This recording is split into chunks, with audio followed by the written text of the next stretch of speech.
works for those in power, and turkeys won't vote for Christmas.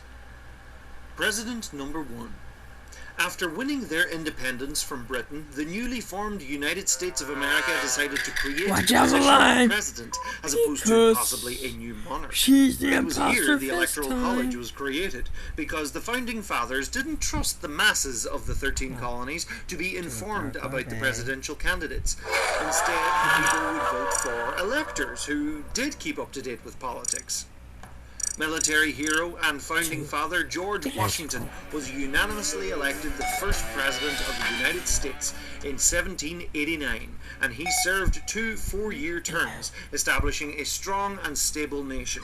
In the beginning, Congress was held in Federal Hall in New York City, but it was ultimately decided to locate the nation's capital between Maryland and Virginia along the Potomac River, and would be called Washington, D.C.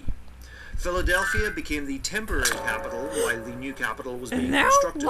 Tensions within George Washington's cabinet between his Secretary of State, Thomas Jefferson, and Secretary of Treasury, Alexander Hamilton, led to a split into a 2-party system, becoming the Democratic Republicans and the Federalists. Washington wasn't much of a politician, more of a military. As France followed America into their own revolution, Washington chose not to support them. He had the option of running for a 3rd term, but he chose to step aside and let the country run without him. There were many myths later told about Washington chopping down a cherry tree and not being able to tell a lie.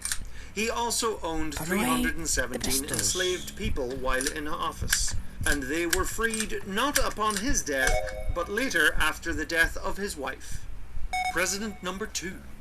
Washington's vice president and fellow founding father, John Adams, was elected the 2nd president. The founding fathers were men of the Enlightenment, a period of new thinking, forward thinking through questions and knowledge. Revolutionary France was at war, and Adams sided with the British, while his political opponents in the Democratic Republican Party supported the French. Adams strengthened the Navy and ordered them to harass French ships in response to French harassment of American ships. He managed to avoid complete war with France, but he also clamped down on freedom of speech against the government and against foreigners. This was not popular and cost him a 2nd term. He was the first president to live in what would later become known as the White House, while Washington, D.C. itself was still being constructed. President number 3.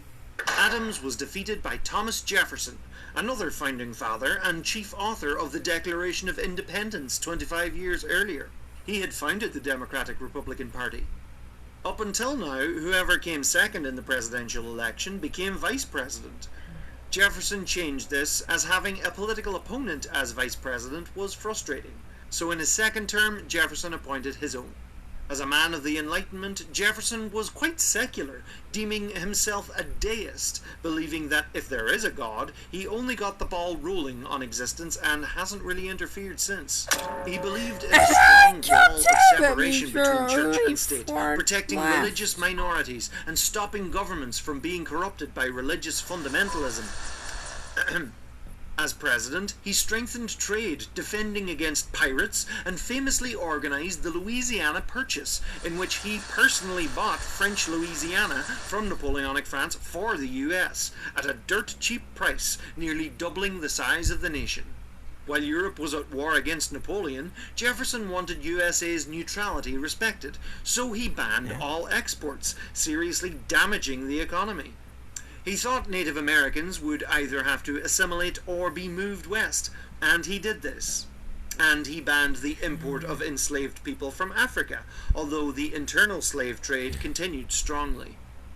When enslaved people rose up against French rulers in Haiti, Jefferson embargoed the country and drove it into poverty.